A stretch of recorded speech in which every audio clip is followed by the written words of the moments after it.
नहीं, हमें शर्म लगती है, तुम बन जाओ मेंबर हमारी जगह पर। पगली कहीं की। चंदर ने उसका कंधा पकड़कर आगे ले चलते हुए कहा, वाह रे शर्म, अभी कल ब्याह होगा तो कहना हमारी जगह तुम बैठ जाओ चंदर। कॉलेज में पहुंच गई लड़की, अभी शर्म नहीं छूटी इसकी, चल अंदर। वह हिचकती, ठिठकती, झेंपती और मुड़ मुड़कर चंदर की ओर रूठी हुई निगाहों से देखती हुई अंदर चली गई। थोड़ी देर बाद सुधा 4 किताबें लादे हुए निकली। कपूर ने कहा, लाओ मैं ले लूं, तो बांस की पतली टहनी की तरह लहरा कर बोली, सदस्य मैं हूँ, तुम्हें क्यों दूं किताबें, और जाकर कार के अंदर किताबें पटक दी। फिर बोली, आओ बैठो चंदर, मैं घर जाऊंगा। ओहो ये देखो, और उसने भीतर से कागजों का एक बंडल निकाला और बोली, देखो ये पापा ने तुम्हारे लिए दिया है, लखनऊ में कॉन्फ्रेंस है ना, वहीं पढ़ने के लिए ये निबंध लिखा है उन्होंने। शाम तक ये टाइप हो जाना चाहिए, जहाँ संख्याएं हैं वहाँ खुद आपको बैठ कर बोलना है, और पापा सुबह से ही कहीं गए हैं, समझे जनाब। उसने बिल्कुल अल्हड़ बच्चों की तरह गर्दन हिलाकर शोक स्वरों में कहा। कपूर ने बंडल ले लिया और कुछ सोचता हुआ बोला, लेकिन डॉक्टर साहब का हस्तलेख इतने पृष्ठ शाम तक कौन टाइप करके देगा, इसका भी इंतजाम है। और अपने ब्लाउज में से एक पत्र निकालकर चंदर के हाथ में देती हुई बोली, यह कोई पापा की पुरानी ईसाई छात्रा है, टाइपिस्ट है, इसके घर पर मैं तुम्हें पहुंचाए देती हूँ, मुखर्जी रोड पर रहती है, उसी के यहाँ टाइप करवा लेना और ये खत उसे दे देना। लेकिन अभी मैंने चाय नहीं पी है। समझ गए, अब तुम सोच रहे होगे कि इसी बहाने सुधा तुम्हें चाय भी पिला देगी। सो मेरा काम नहीं है ये जो मैं चाय पिलाऊं, पापा का काम है ये सब। चलो आओ। चंदर जाकर भीतर बैठ गया और किताबें उठाकर देखने लगा। अरे चारों कविता की किताबें उठा लाई, समझ में आएगी तुम्हारे, क्यों सुधा? नहीं, चिढ़ाते हुए सुधा बोली, तुम कहो तुम्हें समझा दे, इकोनॉमिक्स पढ़ने वाले क्या जाने साहित्य। अरे मुखर्जी रोड पर ले चलो ड्राइवर, चंदर बोला। इधर कहाँ चल रहे हो? नहीं पहले घर चलो, सुधा बोली, चाय पी लो तब जाना। नहीं मैं चाय नहीं पीऊंगा, चंदर बोला। चाय नहीं पीऊंगा, वाह वाह। सुधा की हंसी में दुधिया बचपन झलक उठा था। मुंह तो सूख कर गोभी हो रहा है, चाय नहीं पियेंगे। बंगला आया तो सुधा ने महाराजिन से चाय बनाने के लिए कहा और चंदर को स्टडी रूम में बिठाकर प्याले निकालने के लिए चल दी। वैसे तो ये घर, ये परिवार चंद्र कपूर का अपना हो चुका था। जब से वो अपनी माँ से झगड़कर प्रयाग भाग आया था पढ़ने के लिए, यहाँ आकर बीए में भर्ती हुआ था और कम खर्च के ख्याल से चौक में एक कमरा लेकर रहता था, तभी डॉक्टर शुक्ला उसके सीनियर टीचर थे और उसकी परिस्थितियों से अवगत थे। चंदर की अंग्रेजी बहुत ही अच्छी थी और डॉक्टर शुक्ला उससे अक्सर छोटे छोटे लेख लिखवा कर पत्रिकाओं में भिजवाते थे। उन्होंने कई पत्रों के आर्थिक स्तंभ का काम चंदर को दिलवा दिया था और उसके बाद चंदर के लिए डॉक्टर शुक्ला का स्थान अपने संरक्षक और पिता से भी ज्यादा हो गया था। चंदर शर्मीला लड़का था, बेहद शर्मीला। कभी उसने यूनिवर्सिटी के वजीफे के लिए भी कोशिश ना की थी, लेकिन जब बीए में वो सारी यूनिवर्सिटी में सर्वप्रथम आया, तब स्वयं इकोनॉमिक्स विभाग ने उसे यूनिवर्सिटी के आर्थिक प्रकाशनों का वैतनिक संपादन बना दिया था। एमए में भी वो सर्वप्रथम आया और उसके बाद उसने रिसर्च ले ली।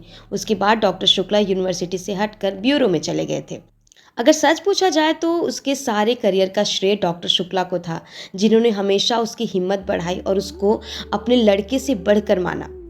अपनी सारी मदद के बावजूद डॉक्टर शुक्ला ने उससे इतना अपनापन बनाए रखा कि कैसे धीरे धीरे चंदर सारी गैरियत खो बैठा, ये उसे खुद नहीं मालूम हुआ। यहाँ बंगला, इसके कमरे, इसके लॉन, इसकी किताबें, इसके निवासी, सभी कुछ जैसे उसके अपने थे और सभी का उससे जाने कितने जन्मों का संबंध था। और ये नन्ही दुबली पतली रंगीन चंद्र किरण सी सुधा, जब आज से वर्षों पहले ये 7वीं पास करके अपनी बुआ के पास से यहाँ आई थी, तब से लेकर आज तक कैसे वो चंदर की अपनी होती चली गई, इसे चंदर खुद नहीं जानता। जब वो आई थी तब वो बहुत शर्मीली थी, बहुत भोली थी। 8वीं में पढ़ने के बावजूद वो खाना खाते वक्त रोती थी, मचलती थी तो अपनी कॉपी फाड़ डालती थी और जब तक डॉक्टर साहब उसे गोदी में बिठा कर नहीं मनाते थे वो स्कूल नहीं जाती थी। 3 बरस की अवस्था में उसकी माँ चल बसी थी और 10 साल तक वो अपनी बुआ के पास एक गांव में रह रही थी। अब 13 वर्ष के होने पर गांव वालों ने उसकी शादी पर जोर देना और शादी ना होने पर गांव की औरतों ने हाथ नचाना और मुंह मटकाना शुरू कर दिया, तो डॉक्टर साहब ने उसे इलाहाबाद बुलवा कर 8वीं में भर्ती करा दिया। जब वो आई थी तो आधी जंगली थी, तरकारी में घी कम होने पर महाराजिन का चौका जूठा कर देती थी और रात में फूल तोड़कर न लाने पर अक्सर उसने मालिक को दांत भी काट लिया था। चंदर से जरूर वो बेहद डरती थी, पर न जाने क्यों चंदर भी उससे नहीं बोलता था। लेकिन जब 2 साल तक उसके ये उपद्रव जारी रहे और अक्सर डॉक्टर साहब गुस्से के मारे उसे न साथ खिलाते थे और न उससे बोलते थे, तो वह रो रो कर और सिर पटक पटक कर अपनी जान आधी कर लेती थी। तब अक्सर चंदर ने पिता और पुत्री का समझौता कराया था, अक्सर सुधा को डांटा था, समझाया था, और सुधा घर भर से अल्हड़ पुरवाई और विद्रोही झोंके की तरह तोड़ फोड़ मचाती रहने वाली सुधा चंदर की आंख के इशारों पर सुबह की नसीम की तरह शांत हो जाती थी। कब और कैसे उसने चंदर के इशारों का ये मौन अनुशासन स्वीकार कर लिया था, उसे खुद नहीं मालूम था। और ये भी कुछ इतने स्वाभाविक ढंग से, इतना अपने आप होता गया कि दोनों में से कोई भी इस प्रक्रिया से वाकिफ न था, कोई भी इसके प्रति जागरूक न था। दोनों का एक दूसरे के प्रति अधिकार और आकर्षण इतना स्वाभाविक था जैसे शरद की पवित्रता या सुबह की रोशनी। और मजा तो ये था कि चंदर की शक्ल देखकर छिप जाने वाली सुधा इतनी ढीठ हो गई कि उसका सारा विद्रोह, सारी झुंझलाहट, मिजाज की सारी तेजी, सारा तीखापन और सारा लड़ाई झगड़ा सभी की तरह से हटकर चंदर की ओर केंद्रित हो गया था। वह विद्रोहिनी अब शांत हो गई थी, इतनी शांत, इतनी सुशील, इतनी विनम्र, इतनी मिष्टभाषणी कि सभी को देखकर ताज्जुब होता था। लेकिन चंदर को देखकर जैसे उसका बचपन फिर लौट आता था। और जब तक वो चंदर को खिंचाकर छेड़कर लड़ नहीं लेती थी, उसे चैन नहीं पड़ता था। अक्सर दोनों में अनबोला रहता था। लेकिन जब 2 दिन तक दोनों मुंह फुलाए रहते और डॉक्टर साहब के लौटने पर सुधा उत्साह से उनको ब्यूरो का हाल नहीं पूछती और ना ही खाते वक्त दुलार दिखाती थी, तो डॉक्टर साहब फौरन पूछते, क्या चंदर से लड़ाई हो गई क्या? फिर वह मुंह फुलाकर शिकायत करती थी। और शिकायतें भी क्या क्या होती थी। चंदर ने उसकी हेडमिस्ट्रेस का नाम एलिफेंटा श्रीमती हाथनी रखा था, या चंदर ने उसको डिबेट के भाषण के पॉइंट्स नहीं बताए, या चंदर कहता है कि सुधा की सखियां कोयला बेचती हैं। और जब डॉक्टर साहब कहते कि वो चंदर को डांट देंगे तो खुशी से फूल उठती और चंदर के आने पर आंखें नचाती हुई चिढ़ाती, कहो कैसी पड़ी डांट। वैसे सुधा अपने घर की पुरखिन थी। किस मौसम में कौन सी तरकारी पापा को माफिक पड़ती है, बाजार में चीजों का क्या भाव है, नौकर चोरी तो नहीं कर रहे, पापा कितने सोसाइटी के मेंबर हैं, चंदर के इकोनॉमिक्स के कोर्स में क्या है, ये सभी उसे मालूम था। मोटर या बिजली बिगड़ जाने पर वो थोड़ी बहुत इंजीनियरिंग भी कर लेती थी। और मातृत्व का अंश तो उसमें इतना था कि हर नौकर और नौकरानी उससे अपना सुख दुख कह देते थे। पढ़ाई के साथ साथ घर का काम काज करते करते उसका स्वास्थ्य भी कुछ बिगड़ गया था और अपनी उम्र के हिसाब से कुछ अधिक शांत, संयम, गंभीर और बुजुर्ग थी। मगर अपने पापा और चंदर, इन दोनों के सामने हमेशा उसका बचपन इठलाने लगता था। दोनों के सामने उसका हृदय उन्मुख था और स्नेह बाधाहीन।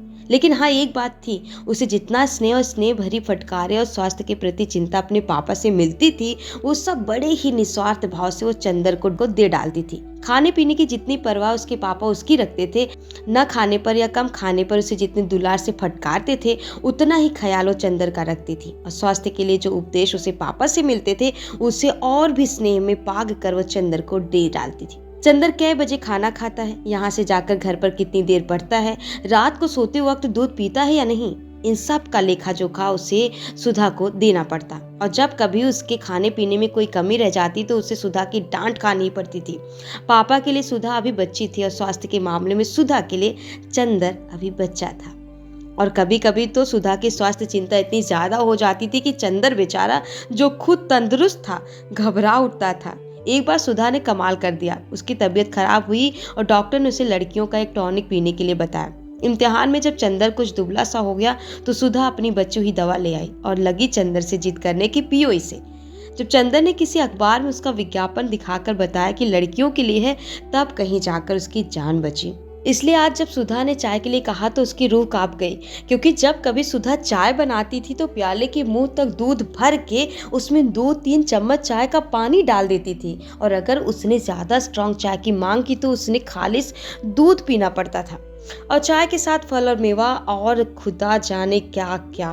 और इसके बाद वह सुधा का इसरार, न खाने पर सुधा का गुस्सा, और उसके बाद भी लंबी चौड़ी मनुहार, इस सब से चंदर बहुत घबराता था। लेकिन जब सुधा उसे स्टडी रूम में बिठाकर जल्दी से चाय बना लाई तो उसे मजबूर होना पड़ा। और बैठे बैठे निहायत बेबसी से उसने देखा कि सुधा ने प्याले में दूध डाला है और उसके बाद थोड़ी सी चाय डाली है। उसके बाद अपने प्याले में चाय डालकर और 2 चम्मच दूध डालकर आप ठाठ से पीने लगे।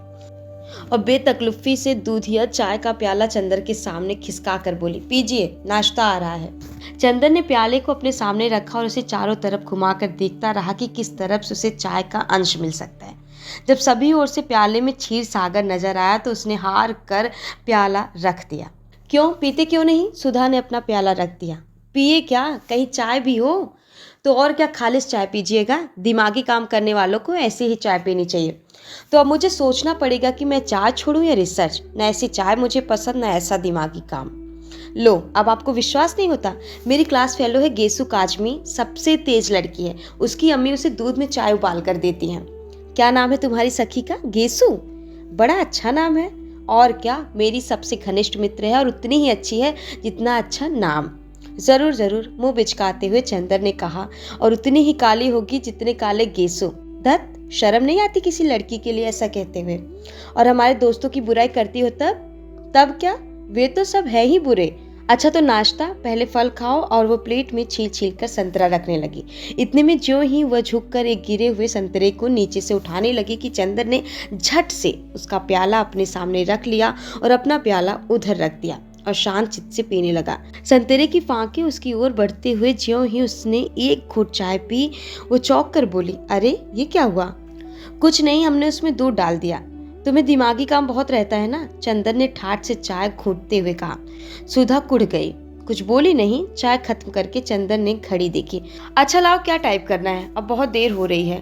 बस यहाँ तो 1 मिनट बैठना बुरा लगता है आपको?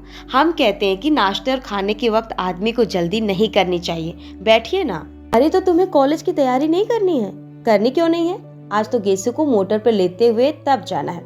तुम्हारी गेसु और कभी मोटर पर चढ़ी है? जी, वो साबिर हुसैन काजमी की लड़की है। उसके यहाँ 2 मोटरें हैं और रोज तो उसके यहाँ दावतें होती रहती हैं।